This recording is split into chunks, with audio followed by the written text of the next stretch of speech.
Biggity bam, we are back. Haha, fuck you, Waples. You're not here. You can't tell me not to say it. Wickety whack, so am I. Yeah, we brought back the Beer Bandit, our buddy Bruce Burkhart, and we have another special guest co host, my co dungeon master. Go ahead and introduce yourself. Hey everybody, I'm Johnny. Just another fellow grumpy dungeon master.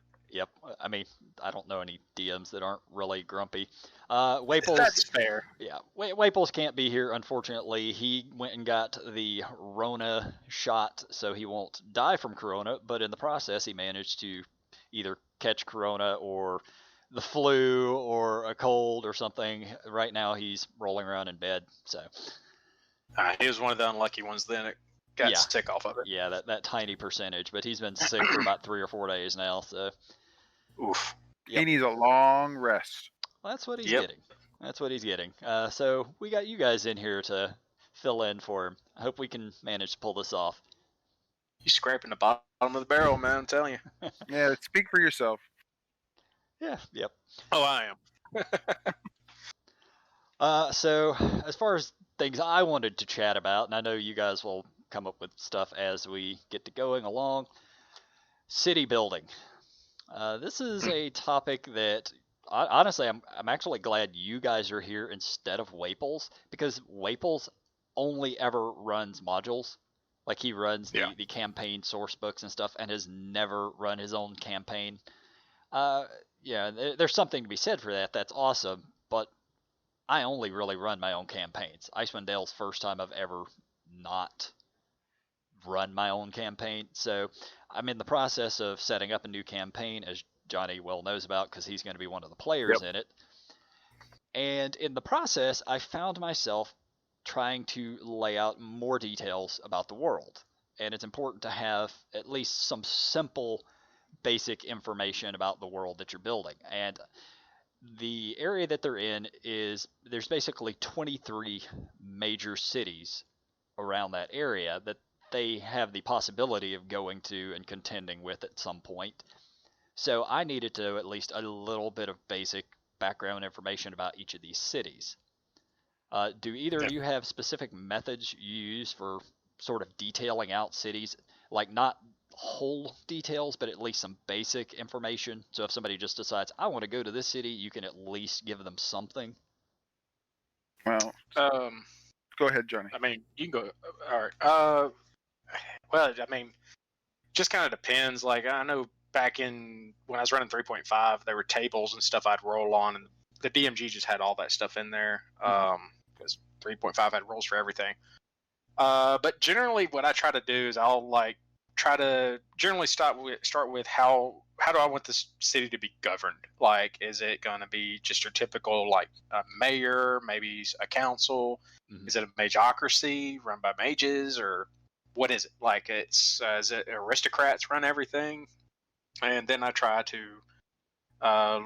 what's it famous for? Is there some kind of major export and imports that they need? Stuff like that. Something that makes the city unique from others. So that's just my 2 cents.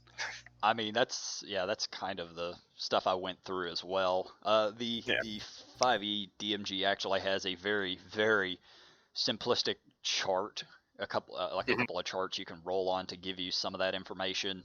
And then I pulled out my 3.5 book today, my DMG, because there was more information in there on this kind of stuff. Yeah. So I'm similar.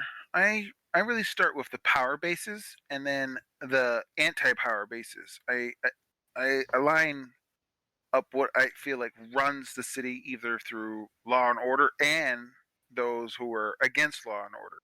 I establish those and how they're going to interact with each other before I spiral out to other things. That's a really good thought. That's something I need to do with this. Yeah, I'll be honest. I don't think on that a lot, typically. Well, I've been doing a lot of intrigue campaigns as of late, or at least putting a lot of intrigue into it. So having those power bases and how they're going to act, or factions, or anything. It doesn't even have to be the governing stuff. It could literally just be how does a trade market work with the other different kind of power bases. And I have to have that interaction.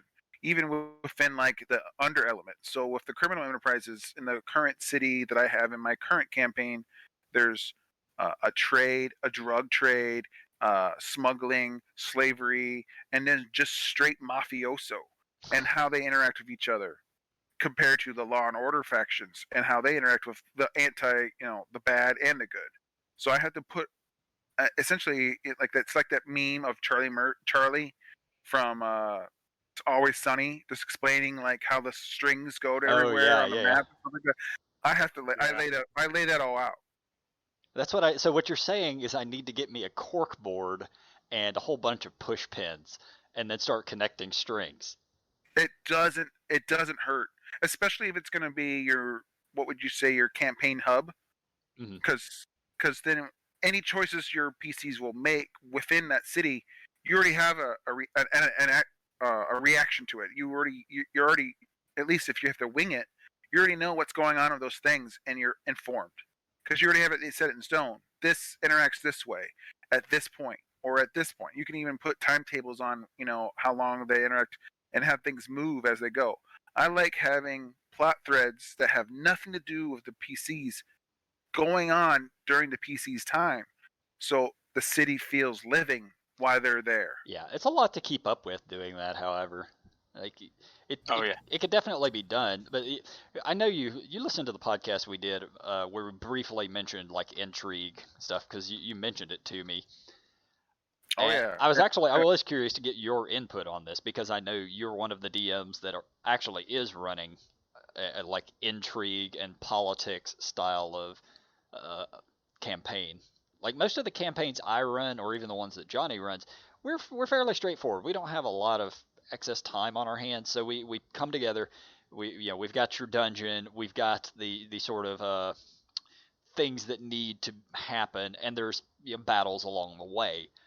But the behind the scenes intrigue, I tend to keep it fairly limited, and so does he because of time constraints, or maybe it could be because we don't know the process to put that together. well, it's a lot Yeah, of I'm actually sorry. Go ahead. forework. Um, but once you've laid everything down, it makes the rest of the campaign go by easier because you did all the work. Hmm. So you don't have to worry about anything. So it'll work like a dungeon crawl, but turning left or turning right is just choices they're making within the intrigue of the story. So like in a dungeon, what they're turning left to call a door, and I have this going on. With me, if they turn left on this decision with this person, this is what's happening, and it's already laid out. Yeah. So, for instance, in the campaign I'm doing, they had to do. They were essentially lobbyists, and they were trying to get a law stricken down through all the Senate during a Senate party where during the the government they have big giant parties where all the senators are required to go there, and then certain affluent city members can be there to try to barter and move like votes around.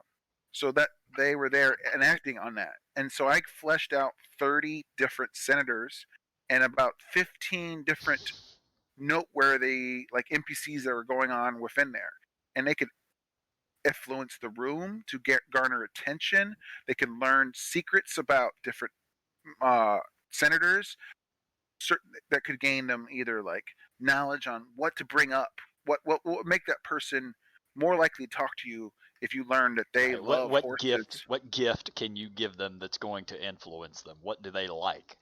That gift, or like just matter of being smart and talking about that. So like if you learned that Senator McTavius loves horsing and you have someone in your party that has wild empathy or any kind of skill that fits along those lines, they know to go roll on that talking about horses, and you'll get a bonus to try to influence them.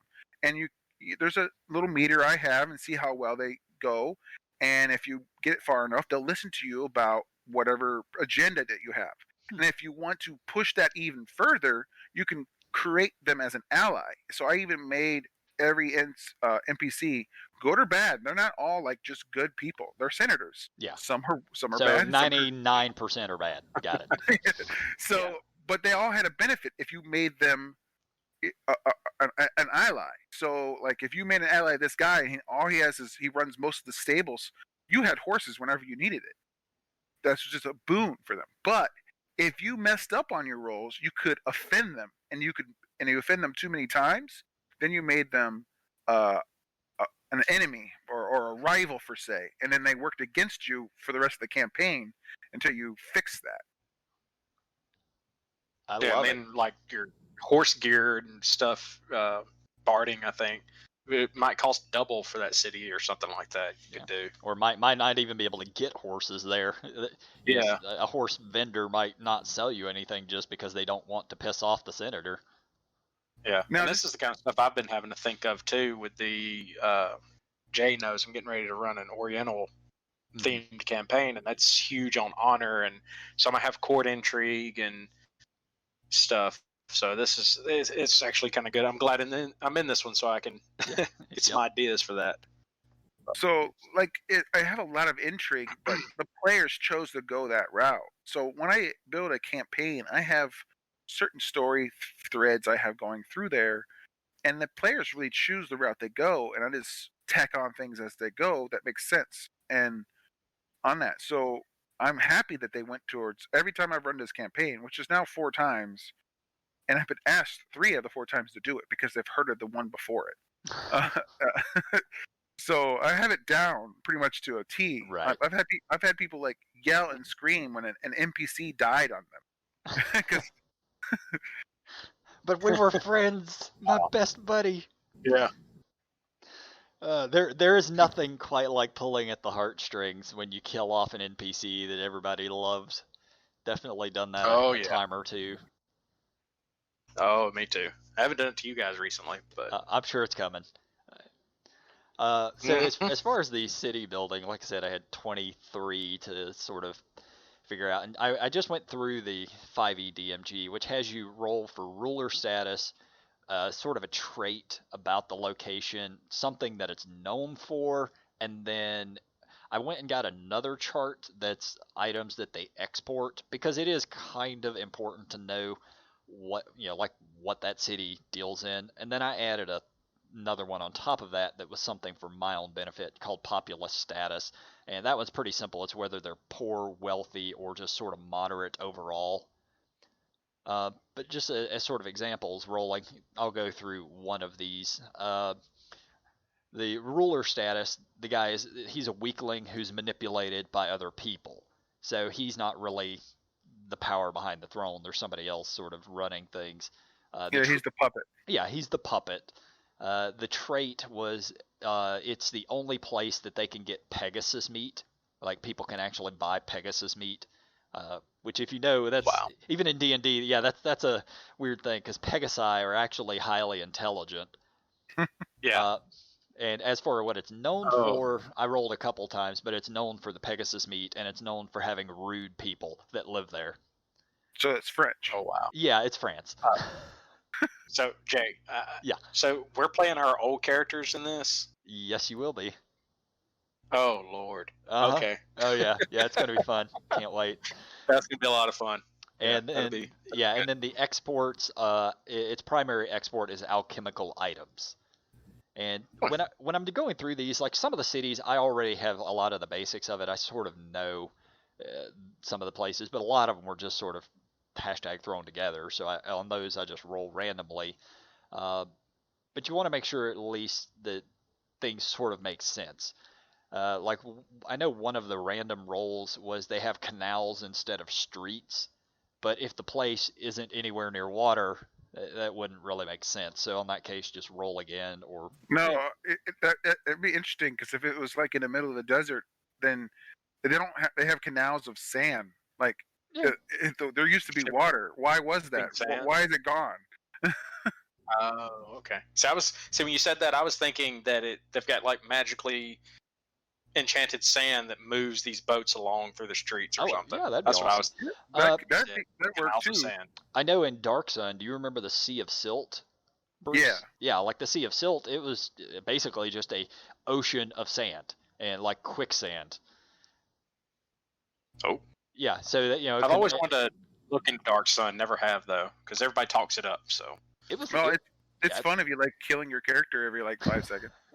Psionics. Hey, I'm down oh my for God, that, psionics. They would have to properly bring back psionics though. The 5th edition psionics are not gonna work. Yeah, but if you did that, you just paint this giant target on yourself. Yeah. Oh man. But there was some great stuff from Dark Sun. I was always a big fan of the Defiler. So Johnny, since you're not super familiar, the Defiler was nothing more than a wizard, but whenever you would cast spells, you would kill all of the plant life around you in doing so. Oh, that's rad. Yeah, it was, and the suggestion was always that's sort of what happened to the world, was that as Defilers learned that they could draw upon life force to cast magic, it ended up just killing off the planet as they did that. Yeah, Dark Sun. Oh, okay. It's fun. Yeah, I'd play in it. Oh yeah. I mean, I play Dark Souls and stuff, so I'm all for letting my character die and just roll something else up. Like, I don't get too attached to a character. I mean, you've been playing in Icewind Dale, so you should be getting used to it by now. My character hasn't died yet, but so close. If it happens, it happens. You guys have gotten so close a couple times. Yeah. She just refuses to die. Yep. You guys are reaching the end now. You're getting close, so we'll see how that plays out.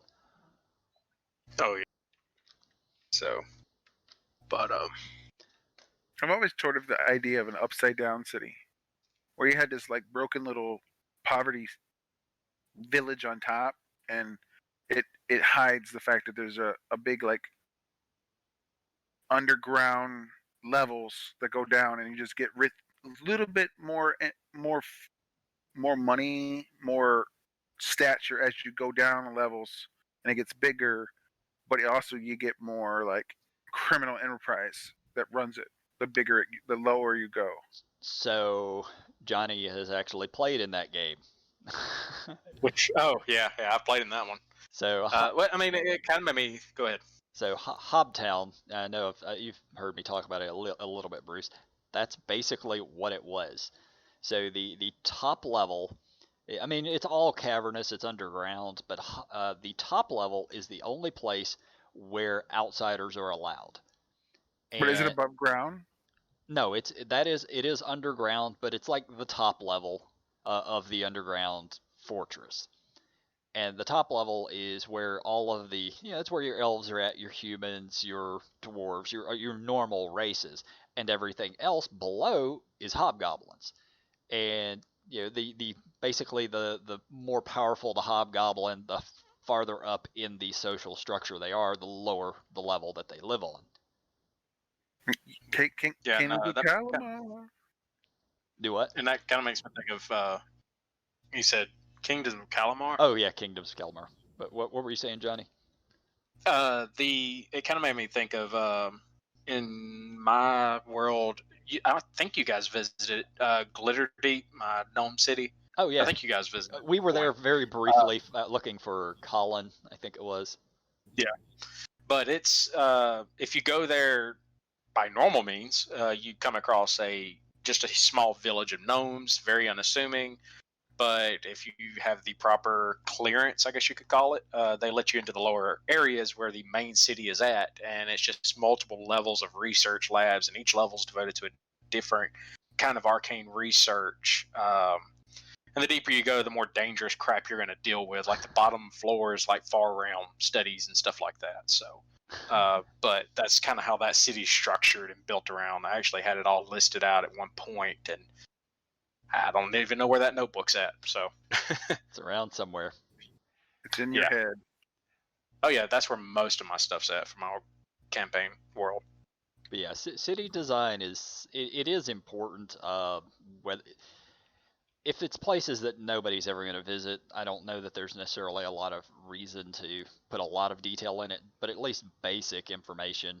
And the more likely the players are to interact, like you were sort of saying earlier, Bruce, the home base, those places you want heavily fleshed out. Like, you really do want to know what the power structure is, who the important people are. Yeah, you have to treat the cities that they're going to visit or towns like they're NPCs themselves. You gotta have those nuances. You gotta make them feel alive. Yeah. Or it's just, oh, we're there to resupply. I'm out. And like, it becomes a store if you don't. Yeah, I've dealt with that a lot, unfortunately, in Icewind Dale. Icewind Dale actually did a reasonable job of fleshing out the towns, but most of the towns, other than to do a little adventure, there wasn't a lot of reason to be there.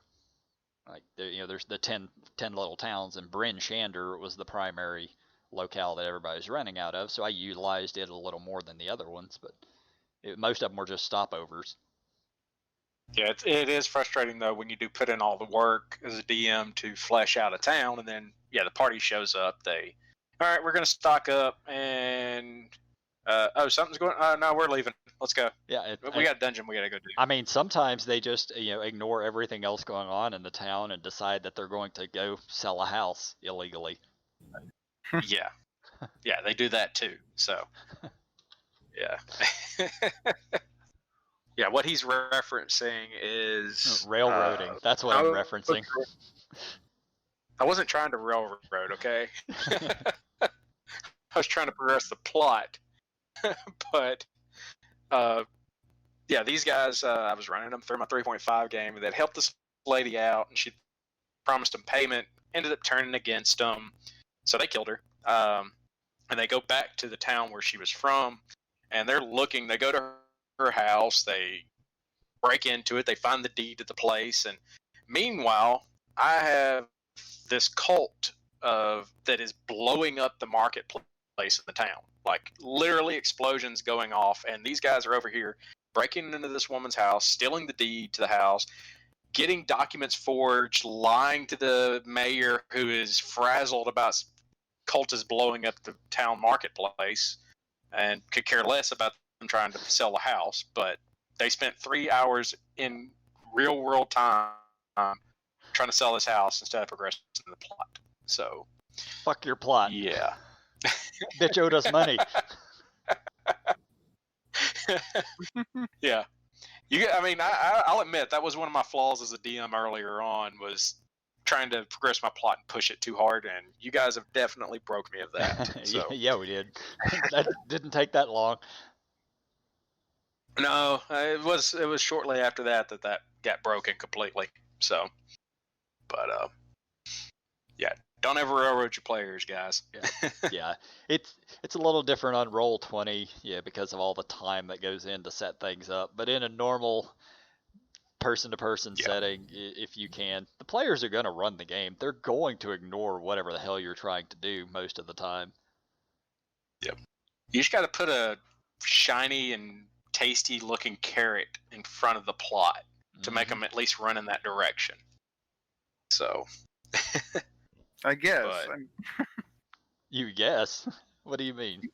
Well, they still may ignore your carrot. They may not like carrots.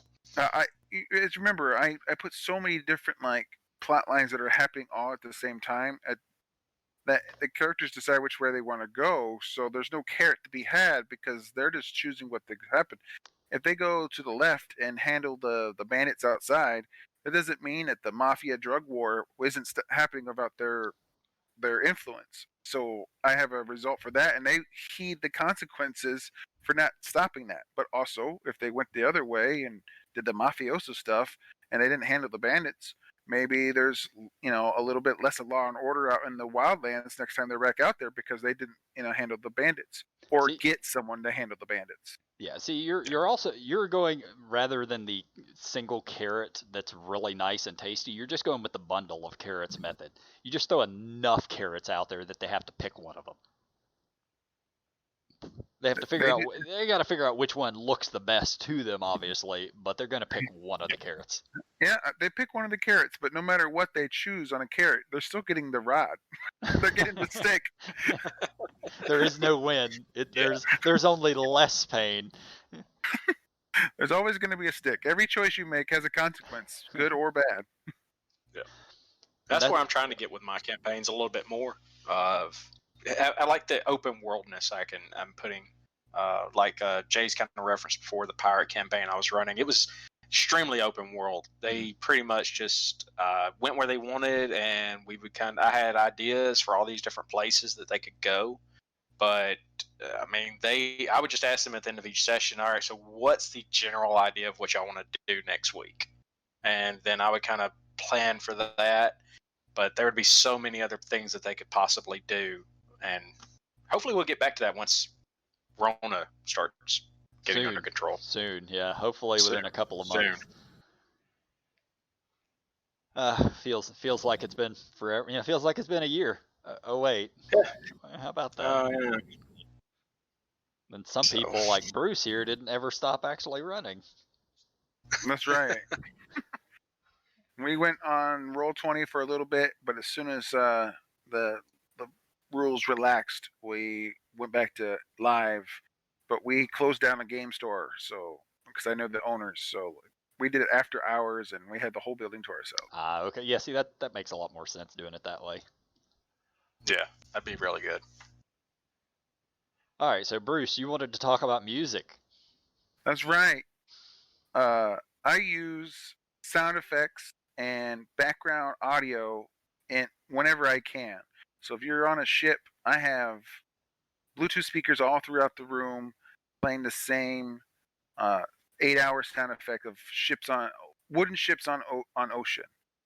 So you just hear the waves and the sound and the wind. And then when you're in towns and stuff, I have that Sirenscape. I don't know if you've heard of the app. They have everything you could possibly need for background noise in a city with little touch buttons on your computer or your phone where you can go, like, you can have a town crier hawker in the background, or somebody breaking out in a fight, and you can just hear it in the background.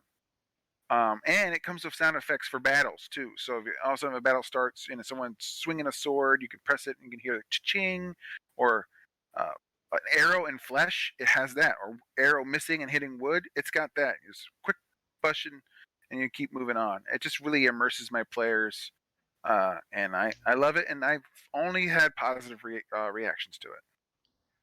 Sound effects I could kind of get behind because that's quick, simple, or even just sort of background sound effects, like you're talking the waves, waves when you're on a ship, maybe even if you're in an inn. It has all those. Yeah. Even dungeon stuff, you can hear like the drippy noises. You can choose dry dungeon, where you just hear like the occasional, like, what's that rusty chain down the hallway, and it's got a nice little echo to it.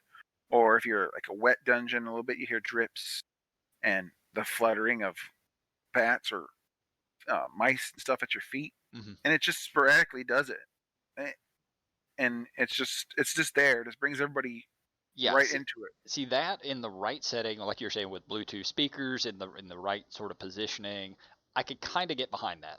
I don't hate on that. Music, however, I don't know what it is, but I've been at D&D games where people tried to do music. I've played on Roll20 where there was background noise, like what you were just talking about.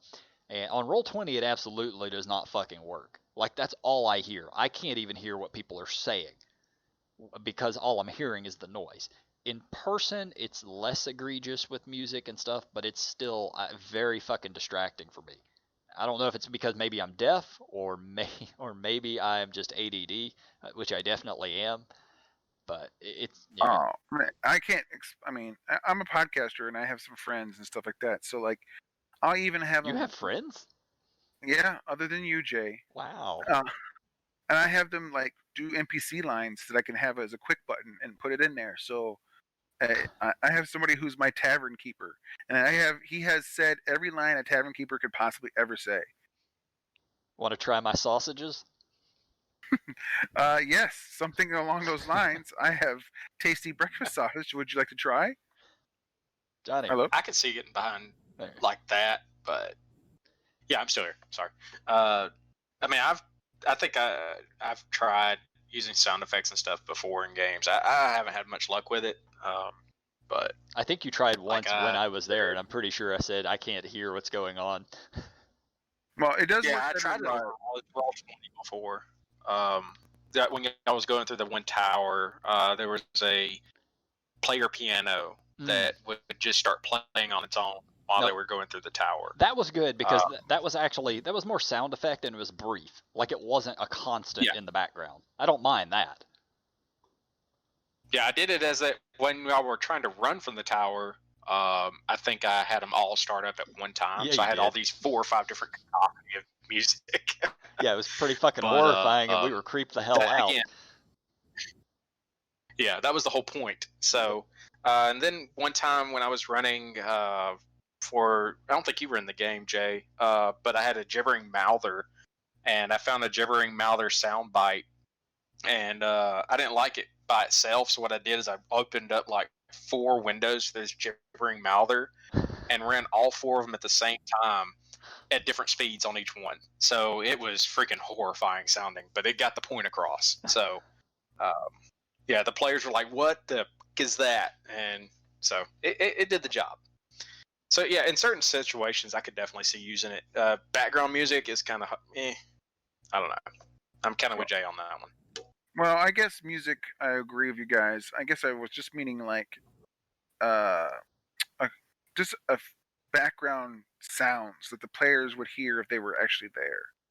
So like, the city ones. Yeah, like if they were in a tavern, you'd hear like the background conversations and stuff like that, just kind of mumbled in the background or something. And then pouring beers and clinking plates and stuff. They do a really good job. I don't want to make this a free plug, but Sirenscape it's pretty awesome. I check it out. I may even look into it. And they do tailor some of them to WotC. So if like Wapos only runs certain adventure modules, they tailor them to those adventure modules. So they'll even have like people playing certain NPCs and stuff, or like played this sound effect section during this part of your game, and it's already tailored to it. Yeah, I mean that's perfect. So they actually make them for the campaign books, is what you're saying? Like they do on top of just making general ones, yes. Okay. I mean that's kind of cool actually. Just thinking about it for Icewind Dale. Yeah, that would be awesome. Yeah, Icewind Dale would have been great for stuff like that. You fucking blizzard. Saying a blizzard hits doesn't mean anything, but when you howling and stuff. Sorry, what? Yeah, wind starts howling in the background or something. Yeah, like saying that you blizzard hits doesn't mean anything, but when you hear it, that's So do you guys kind of in addition to background music is kind of like a D&D prop? Do you guys use other props? Like I have this ink pen that lets me change the ink with fire or ice. So I do secret messages that they have to deduce with them. No, unfortunately, I used to a long time ago, like 2nd edition, long time ago. I would write out like God, what do they call it? Basically, where you take the paper, hold it over flame to sort of crinkle it up, make it look old, and then write out messages like that. I've done that a few times, but but I'm talking about my ink. When you put flame behind it, it will change the text. Yeah, the lemon juice ink. I think trick. I saw an ad for that. Yeah, I bought it. It works awesome. And then what else do I buy Japanese puzzle boxes and stick messages in them, make the players try to figure it out. I don't know. With my players, probably would never be able to open it. Well, then they don't get 6 hours in. We're ready to smash it with a hammer. Yeah, yeah. That's how they would handle it. They'd give it to the barbarian and just smash it, or cast. Just knock give it to on Gregory. He'll just destroy it. Yep. Give it to the wizard. Have them cast knock or some shit. So do you guys? Not our wizard. He'd fireball it. True. What were you saying, Bruce? Do you guys use different props and stuff? No, not really. It's something that's not a bad idea. We probably should get to doing that at some point, but we haven't. Well, that's because you guys are not live again, right? You haven't gotten live. Yeah, on Roll20, it's never going to happen. Once we go back to playing in live, there are definitely things that I have not done in Icewind Dale just because it's online. Like, if I was running this in person, it would be a completely sort of different campaign. You know, Roll20, it's so hard. Only one person can really talk at a time. You can't kind of keep up with everything that is going on like you can in person. Yeah, Yeah. I agree. Yeah, there's definitely something to be said for running in person. And I don't know if any of our listeners have never played in person. I know there are people out there who only run on Roll20 ever, or run on, you know, whatever, Discord and shit. But being in person is really and truly how D&D was meant to be played. It allows everybody to truly interact sort of at the same time. You can read facial expressions. You hear the sound of the dice. Like, it's just what it's meant to be. It's a community game. Agreed. Yeah. And I going to Roll20 was just I don't know. It's still, after a year of doing it, just doesn't sit right with me. Yeah, I It's just hated not it. the same. yeah, like we do it because it allows us to keep in touch, and I can't say I don't have fun, because I absolutely do have fun on Roll20, but my God, just by comparison, you know, it's like playing Uno when I could be out there playing, I don't know, Zombicide or something, you know, or Magic the Gathering. Yeah. I mean, it's just like like you were saying, Icewind Dale would be completely different. The Maw campaign that we just wrapped up, that I was running, would have been completely different if I ran that in person, because I mean, when you're in person, you can improv easier, or at least I can. I can too, yeah. Yep. Because you don't have to have the right map. You don't have to have the right token and the monster stats written up exactly. Because I know in Roll20, that's kind of what you gotta have. If you ain't got the map for it, I mean, you can kind of wing it, but it's just harder to do. So Yeah. you kind of, there's so much more prep, and Well, like, the role play. I'm more the type, I like to just kind of ad lib things. The role Go ahead. play is also going to be much better in person, whether it comes from the DM or from the players. Doing it on Roll20, I can't see the facial expressions, I can't see movements. All you have is vocal. And I mean, I guess I could set up, you know, where I can see people's video, but I'm trying to watch the game. I'm not necessarily watching the individuals. But when you're in person, like, everything just sort of comes together. I can see the look on my players' faces when I kill off an NPC they loved. Now, to give Roll20 and all those something that's beneficial, it really makes DM to individual PC notes way easier. Yeah. Oh yeah. So that's Private chats with a player character is a lot easier. Yeah, I don't have to tell you guys, okay, let's go outside to the front porch. I can just say, okay, let's switch the channel on Discord that we're in. now a friend of mine a long time ago and lived in Bloomington. He converted an old bar pool table. So he changed it so he could deliver messages with these steel balls that opened up, and he could put a message in there, and he had slots for each person on the pockets. So you can slide it underneath and it would roll to them. Then they can communicate back to him without any of them knowing. That's pretty amazing, actually. Oh, that is sweet. I like that. Yeah, that's creative. Like, I've seen some of the, like, DM table setups and all. What I would really like at some point, you know, for the in person though, is just get like a giant TV, you know, screen in the middle of the table. That way I can have a laptop or whatever, and boom, here's the map. That way I'm able to use all of the stuff I'm getting online while being in person. Yeah, I've seen a setup where they put those projectors above the table, and the table's wiped, so you could just project it down onto the table instead of having to buy a screen, because projectors are way cheaper. Well, I mean, you can buy a TV for $200 that's, you know, fucking 42-inch or something. Yeah, I've seen those kind of setups, and they're pretty sweet. I'd love to get something like that myself. So for the TV, we'll get because there's some aspects of Roll20 that I do like. So yeah, like it is nice having the like, I enjoy the tokens on there. I enjoy the maps. Definitely enjoy the maps. Yeah. Plus, I don't have to go out and buy 8,000 miniatures and paint them and all this other bullshit that goes with it. But I want the face-to-face. Yeah, okay, that's never gonna happen. Who am I fucking kidding? You should Okay, be happy. We should be happy we have miniatures. yeah, I mean that is a fair point. When I know when we were starting out, Bruce, it was just the Ralpartha lead miniatures that were $3 a piece, but I, that I that I still use the miniatures from Heroes Quest. yeah, Heroes Quest was good for that. Gave you a whole bunch of skeletons, a whole bunch of orcs, gave you a Balrog. Yeah, and it gave goblins Uh huh. and then the four PCs. Yep. Uh, I've done it before. Like I own a whole bunch of the Dungeons and Dragons board games that are out, and I'll just occasionally pull a miniature from there and use them if I have to. Yeah, I like grabbing like on eBay every now and then. People are selling off for like dirt cheap the Mage Knight. Do you remember Mage Knight? Oh yeah, yeah, So like they had all the different characters you want. Oh god. You just don't have to turn the dial.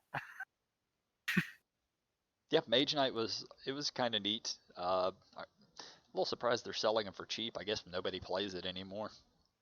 Yeah, not at all. Ah well. So we have any other Yeah, topics he we was want about to the cover? fictional minis. I had one, but I'm 42 and I've already forgotten it. Fucking kids these days. How about you, Yeah, I think I'm the Johnny? youngest one here today. What's that? That's what I've been trying to think. No, I said I think I'm the youngest one here today. Oh yeah. Oh, I remembered. You guys were talking about a couple of episodes back about the Ravenloft revamp, like the campaign setting. Mhm. I've always wanted to run in Ravenloft, kind of like a different way of doing it. Strahd is a bad guy, yes, but he's the bad guy you know. I've always toyed with the idea of running a campaign where he is keeping back the deeper evils.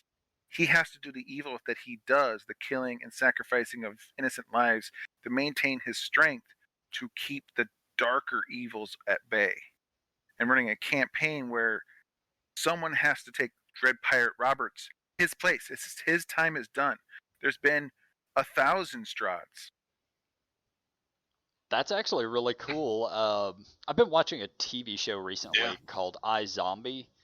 I don't know if you've ever seen it or not, but Yeah, it's a good TV show and a good comic book. yeah, but the one character Blaine that's in there, that's effectively what he is. While he is a utter and complete piece of shit and a horrible person, he serves a purpose of holding back the zombie hordes, basically. But Yeah, yeah, so I was always thought about like 3 different kingdoms say it's time for a crusade against Strahd, but they tell each person within their leading their men that you will not come back. The secret of the fact that Strahd is actually working to keep everything evil must stay with you. Anyone that finds out, you must kill. And then Strahd's lament at the end, once they've helped defeat, the deep darker evil, if one of them won't take his place, he has to end them because the secret cannot get out. right. Yeah, you can't have everybody knowing that there's been 500 Strahds previously or what's really going on. Yeah. Because those lawful good uppity guys will come in and make nope, we can't have anyone evil. Brr, evil, brr. Fucking paladins. Yeah. I kind of makes me think of a previous campaign I was running before I was running for J&M. When the players were going to get to the end of the campaign, they were going to beat the big bad, and it's kind of going to be one of those type of scenarios where after beating that big bad, it allows this other greater evil entity to come through, and it's like, oh god, he was not even nowhere near as bad as what this thing is, and now they've got this horrible fucking thing they got to deal with. So I kind of like that. It's a trope in a way, but it's a fun one. Sure, it's been done before, but I know we talked about it recently on the podcast. Everything's been done before. Yeah. Oh yeah, but it was something I wish I would have got around to running. It was when I was running for my brother and a couple of his friends, and I never finished that one. But that's how most campaigns go. You never get to the end of them. Yeah, I know. I've been living here in this area for long enough now, and we've had this is the most consistent play group I think I've ever had, ever in my Yeah. life. Like we're there every, no, seriously. We make it every Saturday for the most part. Like everyone shows up with the exception of one person, and we've been doing this for 4-5 years now. Yeah, pretty much. Like I see all those memes about the biggest killer of D&D is inconsistent scheduling issues or whatever, and I'm like, I can't really relate to that because we not had that problem. No. Besides every sporadically somebody might miss. So. Yep. Like I know when me and But, Bruce yeah. we used to live in Bloomington together, which is where we played D&D. Like we were pretty consistent, but I was only up there for a couple of years. Yeah. Yeah. It's been trying to get him to come back. I'm not moving to South Bend. It's too fucking cold and I hate snow. Just ignore Oh God, it. no snow. Yep. I live in the South for a reason. Mostly because it's cheap. Yeah, it is that. Yeah, it is that. And there's not really any snow. We get snow. We get half an inch of snow every 2 years. And then when you do, you guys can't drive. That is actually true, yes. Yeah, everything shuts down. You can't find bread and milk at the stores. Yeah, I mean, So. people got to have their milk sandwiches. That's a thing. Yeah, they've got to have them. Can't live without them. Mm-hmm. Milk sandwiches. But I'll never understand. So I've lived here my entire life. I still don't get it. Anyways. Yep, I don't either. I guess it's because everybody has kids down here. Now, how do you guys handle player death as a DM? Well, hopefully my players don't die. I don't really care about their characters, though. Oh, I guess that's right. Character death. I haven't had any players die yet. Yeah. So I meant to say character death.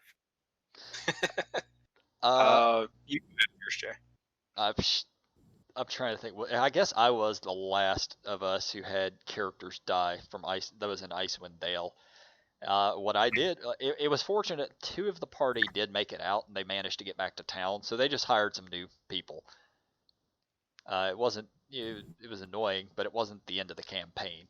Sometimes it is possible for character death to end a campaign. Like if the whole damn party wipes at a strategic point, no other NPCs, nobody else really knows what they're out there doing. I mean, I guess that's probably just it. Make new characters and go about your day. How about you, John? Yeah, that's kind of the conundrum I've got with the pirate campaign because where you guys left off, thanks to some bad rolls. Trapped on the plane of water elementals, working for Mayrids, good chance of dying, never getting back, mid-campaign, and if we don't somehow get those players back to the material plane, I don't know where that campaign's going to go, because it's going to sink, pun intended. But as far as, like, character deaths go, I mean, just kind of roll with it. Find some way of introducing the new character in. Either, like Jay was saying, they hire a new adventurer to join them. I hate doing just a random adventurers in the same dungeon as you, so because that just doesn't make sense most of the time. Now, I have done it to where there was a frozen in time person, but it kind of made sense for the particular dungeon they were in. But that was it. Go ahead. Sorry. I do all the same things you guys do on that end, but I guess I wasn't very good at illustrating the question. Like, I'll give you an example. When someone dies in my campaign, I make them write their own obituary. Okay. And then I post it on the board on my Game Master's shield.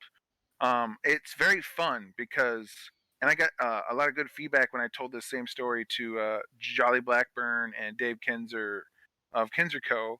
Because they're like, it's so much better because then they can rant and rave against their PC friends who let them die. And flamethrowing and stuff like that. And then there's a little sticker denoting it on my shield. And when my shield gets full, I just get a new shield. But it shows all the character deaths and what campaign it was, and then like how over the years. Yeah, that's cool. No, it's different style of campaigns, and this is I do like that. yeah, this is one thing that I do talk about, and I like to stress it. Not every campaign is run the same way.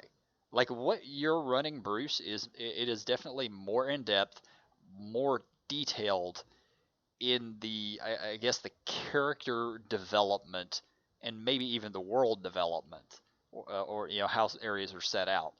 What I tend to run, and same Johnny runs very similar to me. We run very straightforward. It's almost there is definitely character development along the way, but it's more focus on the combat and the getting from point A to point B, as opposed to truly building the worlds. And a lot of it Well, sort of comes from, well, the DMs, we build the world, but a lot of it's never actually seen. Like I have so much yeah, so information.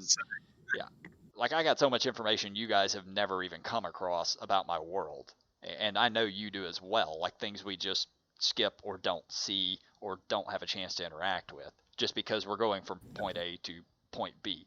Not so much because you forced us, but that's just how we're playing. yeah.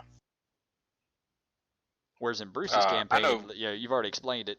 They take one step and they get hit over here. They take a different step, they get hit over there. Like it's very different style of gaming. Neither one is wrong, but Oh no. they're just different. But I do have aspects of like your dungeon crawling and stuff there in mine as well. It's just a matter of the choices they made to get to where they wanted to go. And oddly enough, especially with this campaign I've run, 4 times, they everyone's made similar choices, but not the same way. They the different winding roads. Mhm. That's like the campaign, the original campaign I ran for Jay and the rest of the guys was kind of a redo of the campaign I ran for my brother and his friends. And it was very interesting to see the different choices that the players would make. Yeah, I know it wasn't the exact same campaign, but it was different. You've but explained, it was yeah, you've very explained similar. to me. Like we took very different choices than your brother did. Yeah, they wanted to be heroes. You guys did not. No. Oh no.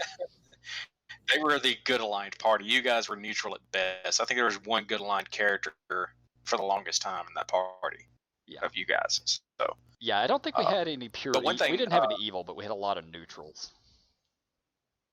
Hey, I'm the only one God, here. yes. I'm probably the only one here that got kicked out for playing a character alignment too good. Fucking, was that the kobold? No, that was the Anasni who shoots turkey arrows. I don't think I played in this game, but yeah, it was with you and the Kingdom of Calamar guys. They made me switch to a rogue who had a different alignment. Oh, that's right. You were chaotic neutral. I remember this shit. That's right, and I was playing it right, motherfucker. Fuck chaotic neutral. It's a bullshit alignment.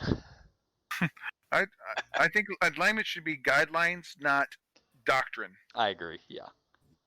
I agree. Nobody is lawful good all the time. Nobody is yeah. That's interesting. I like how this is kind of tangential topic, but the Pathfinder video game that you can get, the Kingdoms of Kingmaker or whatever like that. Yeah, Kingmaker. When you making choices in there, you choose different. Your choices have different alignments. So even if you have to choose a character alignment, your alignment changes as you're making things. Like you'll get closer and closer to neutral if you start at chaotic good, or depending on what you do. And the people around you are affected by those choices. So you could start that game as lawful good, but end it at the chaotic evil, just with the choices you make. Yeah, I played a lot of Kingmaker. I probably got 40 or 50 hours into it, but I don't think I ever beat it. So. Yeah, they're making that. I remember you telling me about it. They're rehashing it for a 10-year anniversary for Pathfinder. But if you buy the rehashing, you'll get a secondary rule booklet changing everything for 5th edition Dungeons and Dragons. Fancy. Curious how that. I would actually. I'd like to know how Pathfinder and WotC sort of came to some sort of an agreement to allow that. I don't know. I mean, it's one of the most bought campaign settings of all time for Pathfinder. Yeah, I mean, to be fair, 5e is, I think it's open source, I'm probably using the wrong word, but 5e, you can pretty much just do whatever you want with it. D&D has sort of opened it up, but I truthfully, I don't know. That's kind of neat that they would 5e a Pathfinder setting. Well, it'd be nice because that one has the kingdom building, and you have to make choices for your kingdom on that loan that you're adventuring and stuff like that. And it's very map heavy because you have to manage your sections of your kingdom. Yeah. Let me know if that when or if that comes out. I might consider picking up a copy of that, if for nothing else, just for the maps and, like you're saying, the kingdom building aspect of it. Whoop whoop. All right. Well, I think we've done enough time this week. Thank you guys for helping me host this thing.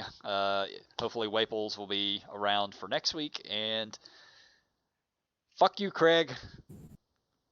I like It it, was Craig. fun. It's okay, buddy. I drew a picture of you. I like Craig It was fun. when he does his job right. Yeah. He Yeah. seems to have done decent. So. He's still here. Whether or not he recorded, we'll see. Bye, Craig. Bye, Craig. Bye, Craig. Hey, guys. Thanks for listening to the podcast. Check us out on Facebook at...